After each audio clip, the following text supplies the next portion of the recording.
Բարի գալուս։ Մերալիկ, մենք անցկացնենք ուղիղ եթերներ շաբաթական 2 անգամ, բացատրելով, թե ինչ արժեթղթեր ենք ընտրում մեր պորտֆելների համար։ Իմ պորտֆելը կազմված կլինի արժեթղթերի գների միջնաժամկետ աճի տրամաբանությամբ։ Իմ պորտֆելը պասիվ եկամուտ ստանալու տրամաբանությամբ։ Ամեն եթերի բյուջեն կազմելու է ոչ ավել, քան $100։ Միացեք մեզ, հետևեք մեր օրինակին։ Եվ ձևավորեք ձեր ներդրումային ռազմավարությունը անվտանգ ու մտածված։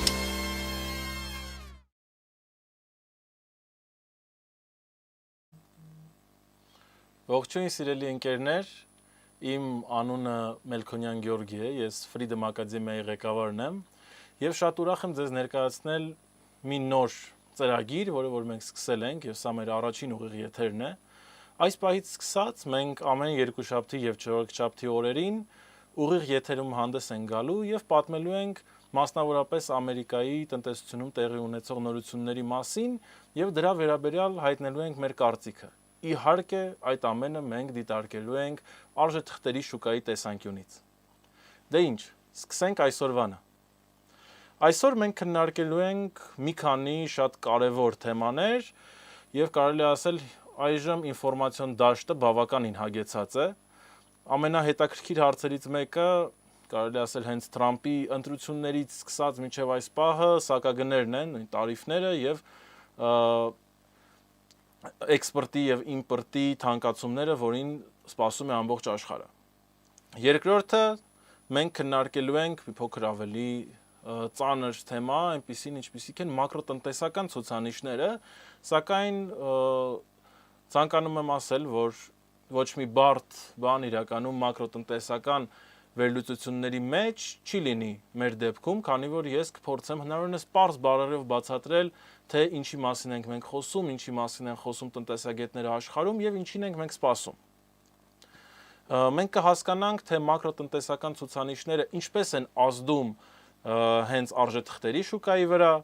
եւ կփորձենք պատասխանել մի շատ հետաքրքիր հարցի, ինչ է անելու ֆեդերալ պահուստային համակարգը եւ ինչպիսի փոփոխություններ է սպասվում Ամերիկայի տնտեսությանը։ Եվ վերջին թեման, որից կխոսենք, Թրամփի եւ Մասկի հակամարտությունը։ Մի փոքր նույնիսկ կատակերգական պատմություն, քանի որ Թրամփի ընտրություններից սկսած նրանք բավականին լավ ընկերներ էին հանրային շրջանակներում, սակայն հիմա կա որոշակի լարվածություն, որը կրկին անդրադառնում է արժեթղթերի շուկայի վրա եւ մենք դա այսօր կքննարկենք։ Այժմ հենց այս պահին սպասում ենք, որ սկսվեն բանակցությունները ԱՄՆ, Չինաստան կողմերի միջև։ Հանդիպումը անց է կացվում Լոնդոնում եւ գլխավոր թեման արդեն իսկ ոչ թե հենց սակագներն են, դե սակագները բավականին մեծ փոփոխությունների ենթարկվեցին։ Տրամփը հասցրեց սակագները ընդհուպ մինչև 145%-ին, պատասխան եղավ նաև Չինաստանի կողմից, սակայն հարկ է նշել, որ երկու կողմն էլ, մասնավորապես ԱՄՆ-ն, չի օգտագործում սակագները իր ուղիղ նշանակությամբ։ Այսինքն նշանակությունը կայանում է սակագների ինստիտուտի նրանում, որ երկիրը փորձում է պաշտպանել իր արտադրողին եւ թանկացնում է ներկրված ապրանքները նման սակագների միջոցով։ Սակայն արդեն իսկ թվերը հասել են այնպիսի ցուցանիշների, որոնք դնում են կասկածի տակ նրանց իրական դրդապատճառները։ Եվ քանի որ Թրամփը մշտապես պատրաստ է քննարկել այդ սակագները, չէ՞ որ եթե կա հստակ որոշում, հստակ հաշվարկներ, որ պետք է լինի օրինակ նույնիսկ 145%, այլևս ինչ է կարելի քննարկել դրա մասին։ Սակայն Թրամփը օգտագործում է սակագները որպես բավականին ուժեղ լծակ բանակցային գործընթացներին, որպեսզի հասնի նաև այլ տնտեսական նպատակների, որ դրել է իր առաջ։ Եվ այսօր կարելի է ասել բավականին պատմական օր է այդ հակամարտության շրջանակներում Չինաստան-Ամերիկա առևտրային պատերազմի, քանի որ Թրամփը արդեն իսկ նշել է, որ Սի Ցզինպինի հետ բանակցությունները ընթացել են բավականին հաջող եւ իրենք արդեն իսկ խոսում են ոչ միայն հենց սակագների մասին, այլ խոսում են կոնկրետ ապրանքներից։ Նրանք խոսում են էքսպորտի մասին։ Այս պարագայում Ամերիկային հետաքրքիր է չինական հազվագյուտ մետաղների ներկրումը, որը որ օգտագործվում է մի շարք ոլորտներում, ռազմական տեխնիկայի, մարդկոցների, չիպերի, նույնիսկ արհեստական բանականության ոլորտում, փաստացի, եթե այսօրվա հանդիպումը ավարտվի դրական, իսկ դրա համար կան բոլոր նախապայմանները, դա կարող է հանդիսանալ պատճառ նշած ոլորտների որոշակի աճի հենց այսօր կամ հետագա օրերին։ Իհարկե, ամեն ինչ այնքան արագ է փոփոխվում, որ նույնիսկ այսօրվա ձեռք բերված պայմանավորվածությունները կարող են նույնպես կանգ առնել։ Պեկինը իր հերթին շեշտը դնում է ավիացիոն շարժիչների եւ առաջադեմ տեխնոլոգիաների մատակարարումների արգելքների վերացման վրա։ Փաստացի մենք արդեն իսկ ունենք մի կետ, որտեղ կա որոշակի կոնսենսուսի հավանականություն եւ մենք գնում ենք հենց այդ սցենարով կարծես թե։ Սակայն միաժամանակ հարկ է նշել, որ չնայած Թրամփը բավականին դրական արձագանքել է այս հանդիպման վերաբերյալ, միաժամանակ նշվել է նաև, որ եթե բանակցությունները չընթանան նախատեսված հունով, Թրամփը կրկին կվերադառնա սակագների քննարկմանը, սակագների բարձրացմանը եւ կրկին կսկսի օգտագործել այն որպես սպառնալիք, որպես զենք։ Հարկ եմ համարում նշել նաև, որ ԱՄՆ-ն սկսել է աշխատել Հնդկաստանի հետ, աշխատում է Ճապոնիայի հետ եւ մի շարք այլ երկրների, նույն Եվրոմիության երկրների, որպիսի գան պայմանավորվածության սակագների մասով։ Եվ այս բոլոր խոսակցությունները, այս դրական ակնկալիքները ստեղծում են մի իրավիճակ, որ ներդրողները որոշակի պոզիտիվ ունեն շուկայի նկատմամբ եւ ակնկալում են արժեթղթերի աճ։ Իսկ ինչպես մենք գիտենք, նույն մեր բազային դասընթացից, Say Hello to Investments-ից, որի ժամանակ մշտապես ասում եմ, որ արժեթղթերի գների տատանումները կախված են հենց ներդրողների տրամադրությունից։ Նույնիսկ եթե ինչ-որ մի արժեթուղթ տրամաբանորեն, նա պետք է օրինակ ընկնի, որովհետև կա վատ նորություն, բայց ներդրողները շարունակում են այն գնել, ապա նրա գինը աճելու է, որովհետև շուկան աշխատում է առաջարկի եւ պահանջարկի տրամաբանությամբ։ Եվ նույնը հակառակը, եթե կա բացասական ակնկալիք, նույնիսկ այս պայմաններում կարող են տեղի ունենալ գնումներ։ Եվ այստեղ մեզ մոտ փաստացի այն վատ իրավիճակը, որ պետքա սակագները բերեն ինչ-որ բացասական կետերի, բացասական հետևանքների, դա միայն կանխատեսում է, այդ բացասական հետևանքները դեռ չկան։ Սակայն այդ բացասական ակնկալիքների հիման վրա դուք կարող եք տեսնել, թե ինչպես ընկավ S&P 500 ինդեքսը, իդեպ երկու բառ այս ինդեքսի մասին, այն ներառում է իր մեջ Ամերիկայի 500 խոշորագույն կապիտալիզացիայով կազմակերպությունները եւ փաստացի նայելով այս ինդեքսին մենք հասկանում ենք Ամերիկայի ՀՆԱ-ի 80%-ը մոտավոր կազմող կազմակերպությունները իրար հետ աճում են թե ընկնում։ Այլ կերպ ասած դա հենց Ամերիկայի տնտեսությունն է, Ամերիկայի ռեալ ոլորտը։ Եթե ուշադիր նայենք գրաֆիկին, կտեսնենք, որ այնուհետև տեղի է ունեցել աճ վերականգնում ընկած մակարդակներից եւ սա հենց սակագների վերաբերյալ տարբեր դրական նորությունների հետևանքներն էին։ Հիմա նույնպես մենք գտնվում ենք որոշակի աճի փուլում, սակայն նորությունները այնքան ոչ միանշանակ են, որ մենք անընդհատ գտնվում ենք բացասական շարժման ռիսկի ներքո, որովհետև կարող են շատ բացասական ազդակներ հայտնվել շուկայում։ Դրա ռիսկը կա, սակայն այժմ շուկան աճում է։ Կուզենանք նաև խոսել մակրոտնտեսական ցուցանիշների մասին, որոնք նշեցի։ Անցած շաբաթը այդ առումով բավականին հետաքրքիր էր, որովհետև նույն S&P 500-ը մեկ օրում աճեց 1%-ից մի փոքր ավել։ Դա նման կոնսերվատիվ ակտիվի համար, նման ինդեքսի համար բավականին մեծ ցուցանիշ է։ Այսինքն S&P 500-ը տատանվում է բավականին դանդաղ։ Դա այն թղթերից չէ եւ նրա վրա կառուցված ETF ֆոնդերը այն արժեթղթերը չեն, որոնցով խորհուրդ է տրվում թրեյդինգ անել, այսինքն գնել, վաճառել կարճ ժամկետում։ Նրանք բավականին լավ գործիք են երկարաժամկետ ներդրումների համար пассив եկամուտ ստանալու նպատակով։ Օրինակ տարեկան 15% աճ, 20% աճ, որոշ դեպքերում ավել տոկոս աճեր, սակայն խոսքը չի գնում, չգիտեմ, 50, 100 կամ ինչ-որ ավել տոկոսների մասին, կոնկրետ այս ինդեքսի եւ նրա ETF ֆոնդերի դեպքում։ Հիմա վերադառնալով նորություններին, ինչի պատճառով այդ աճը տեղի ունեցավ հենց ուրբաթ օրը, ուրբաթ օրը հրապարակվեց պաշտոնական տվյալներ մայիս ամսվա աշխատաշուկայի վերաբերյալ եւ 139,000 նոր աշխատատեղ էր ստեղծվել, ինչը մի փոքր գերազանցում էր շուկայի ակնկալիքները։ Սա ինչ վերաբերվում է հենց նրան, ինչպես է աշխատում շուկան։ Եթե ակնկալիքները դրական էին եւ կամ նեյտրալ էին, բայց ավելի լավ ցուցանիշ է դուրս գալիս,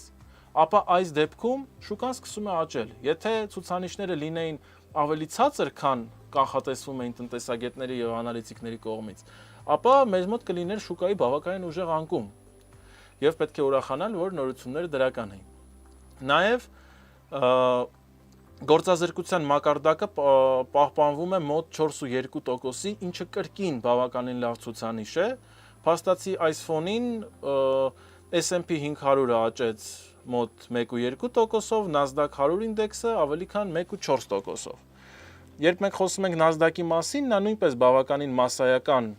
մեծ ինդեքս է, սակայն տարբերվում է S&P-ից նրանով, որ իր մեջ ներառված են մասնավորապես Nasdaq ինդեքսում լիստինգավորված կազմակերպությունները, նրանք էլ հիմնականում IT ոլորտն են, իսկ IT ոլորտը ավելի ուժեղ է տատանվում, քան նույն տրադիցիոն բիզնեսները, այդ իսկ պատճառով էլ կարող ենք տեսնել, որ կա որոշակի տարբերություն նրանց աճի մեջ։ Nasdaq-ը աճել է ավելի արագ։ Հիմա փորձենք հասկանալ, ինչ է սա իրականում նշանակում։ Շուկան, այսինքն ներդրողը մտածում է հետևյալ տրամաբանությամբ։ Եթե աշխատաշուկան լավ է, ուրեմն սպառումը չի ընկնի, իսկ ընկերությունները կշարունակեն շահույթ ստանալ։ Այսինքն, եթե մարդուն գործից չեն հանում, մարդը գործից դուրս չի գալիս, նա շարունակում է ստանալ աշխատավարձ, մասսայական բնույթով դա նկատի ունենք, ու կարող է շարունակել սպառում իրականացնել շուկայում։ Իսկ սպառումը դա փաստացի հենց պահանջարկն է մարդկանց կողմից, օգտատերերի կողմից տարբեր ծառայությունների եւ ապրանքների։ Հետեւաբար բիզնեսները պետք է շարունակեն բավականին լավ աշխատել, ավելի լավ վաճառքներ ունենալ եւ այլն։ Եվ այս ակնկալիքը ստիպում է ներդրողներին ներդրում անել տարբեր կազմակերպության բաժնետոմսերի մեջ։ Սակայն մյուս կողմից ամեն ինչ չափազանց ուժեղ է աշխատաշուկայի տեսանկյունից եւ մենք այժմ սպասում ենք ցուցանիշների, որոնք վերաբերվում են ինֆլյացիային, այսինքն գնաճին։ Եթե շուկայում տեղի ունեցավ գնաճ, Ջերոմ Փաուելը, նույն ֆեդերալ պահուստային համակարգի ղեկավարը, հնարավոր է չիջեցնի բանկային տոկոսադրույքները, ինչը կհանգեցնի իհարկե որոշակի անկման։ Իհարկե այս փուլում հնարավոր է նույն այս մտքերը ձեզ համար մի փոքր բարդ թվան, սակայն վստահեցնում եմ, որ տրամաբանությունը տնտեսագիտական կապի, բավականին պարզ է եւ մենք սա կքննարկենք արդեն մեր մյուս հանդիպման ժամանակ, քանի որ մյուս հանդիպումը լինելու է չորեքշաբթի եւ Ջերոմ Փաուելը արդեն իսկ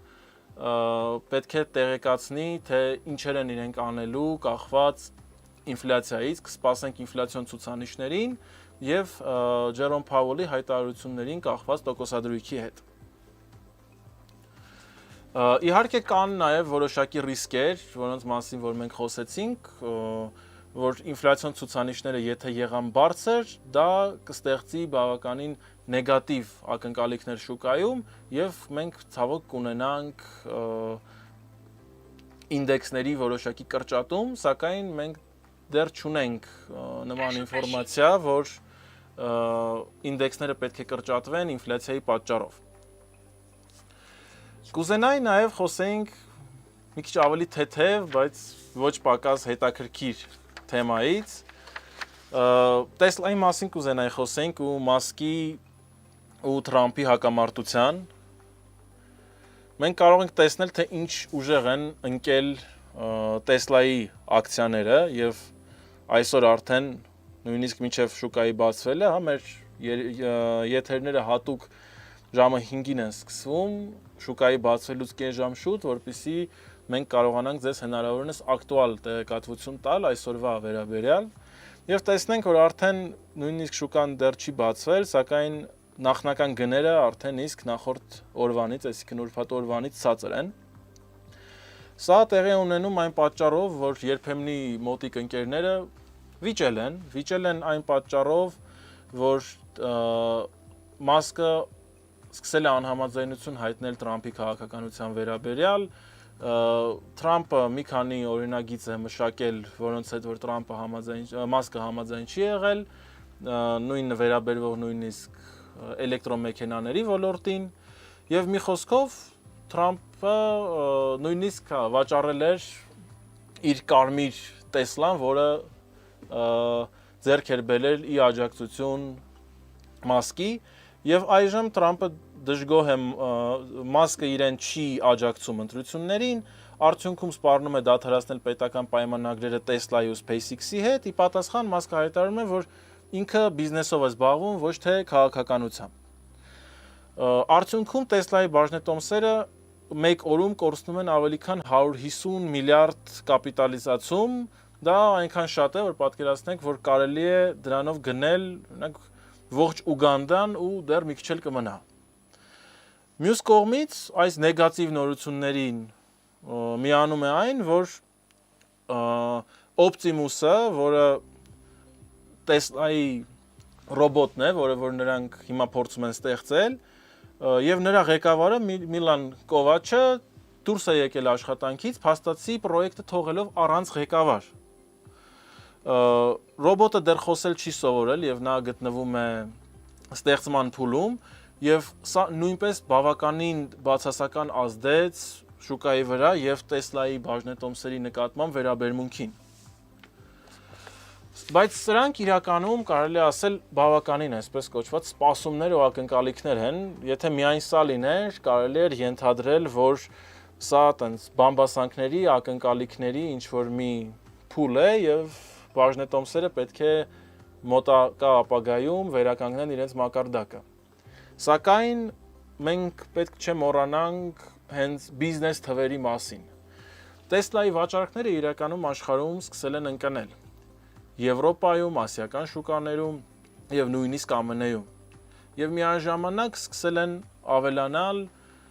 չինական կազմակերպությունների վաճառքները եւ հենց այդ պատկերն էլ մեզ բերում է նրան, որ չինական ավտոմեքենաների շուկան բավականին ուժեղ աճ է գրանցում։ Հիմնական կազմակերպությունը, որին կարելի է համարել կոնկուրենտ Տեսլային, դա BYD-ն է, հայտնի բավականին բրենդ, որը որ դուք նույնպես կարող եք տեսնել շատ արդեն նաև Հայաստանում, ավելի շատ հաստատ քան Տեսլաները, եւ նրանց բավականին մեծ վաճառքները բերում են նրան, որ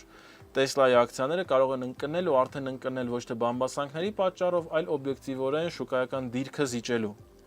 Փաստացի այո, մենք այսօր ապրում ենք դարաշրջանում, որ Տեսլան ոչ թե հակամարտում է նույն օրինակ, չգիտեմ, Mercedes-ի, BMW-ի հետ, այլ հակամարտում է չինական շուկայի հետ, եւ այս պահի դրությամբ որոշ հարցերում չինական շուկան հաղթում է։ Եթե խոսենք մի փոքր ավելի գլոբալ, թե ինչ ունենք այսօր, մենք այսօր ունենք բավականին կարևոր հանդիպում։ Մենք հետևելու ենք ակտիվ այդ հանդիպմանը եւ հանդիպման արդյունքում փորձենք հասկանալ, թե ինչ տեղի կունենա շուկայում կարճաժամկետ եւ բնականաբար երկարաժամկետ։ Մենք արդեն իսկ ունենք որոշակի դրական մակրոտնտեսական ցուցանիշներ, որոնք հրապարակված են, սակայն մենք պետք է սպասենք բավականին կարևոր ցուցանիշի ինֆլյացիային եւ դրանից հետո կկարողանանք հասկանալ կարճաժամկետ, միջնաժամկետ եւ երկարաժամկետ ակնկալիքները արժեթղթերի շուկայից եւ գլոբալ Ամերիկայի եւ աշխարհի տնտեսությունից։ Եվ իհարկե պետք է ակտիվ հետևենք Թրամփի եւ Մասկի սոցիալական հարթակներին, ինտերվյուներին, որպեսզի հասկանանք, թե ուր կհասնի իրենց հակամարտությունը, կբարիշեն թե չեն բարիշի եւ ինչպես դա կազդի Տեսլայի արժեթղթերի վրա, որպեսզի հասկանանք, թե ինչ դիրքեր իմաստ ունի բացել Տեսլայի հետ կապված։ Այժմ ամենայն դեպս ես չեմ կարծում, որ Տեսլան գտնվում է այնպիսի դիրքում, որ իմաստ ունի ձեռք բերել օրինակ իր բաժնետոմսերը, քանի որ բացասական ակնկալիքները ու կարելի ասել սև ամպերը դեռ շարունակում են կուտակված լինել իր վրա։ Մենք մեր ներդրումներ արա մենթորի հետ ծրագրի շրջանակներում արդեն իսկ կանենք որոշակի ներդրումներ, որտեղ դուք կարողանաք տեսնել, թե ես եւ իմ գործընկերը Տաթևիկը ինչպիսի բաժնետոմսեր ենք ձեռք բերում, ինչ տրամաբանությամբ, արդեն ավելի մանրամասն։ Շնորհակալություն, որ միացաք մեր այսօրվա ուղիղ եթերին, հույս ունեմ հետաքրքիր էր, հույս ունեմ օգտակար էր եւ կհանդիպենք չորեքշաբթի օրը քննարկելու նույն այսօրվա նորությունների արդյունքները եւ նոր նորությունները, որոնք մեզ կսպասեն այս շաբաթ։ Շնորհակալություն, որ մեզ հետ էիք։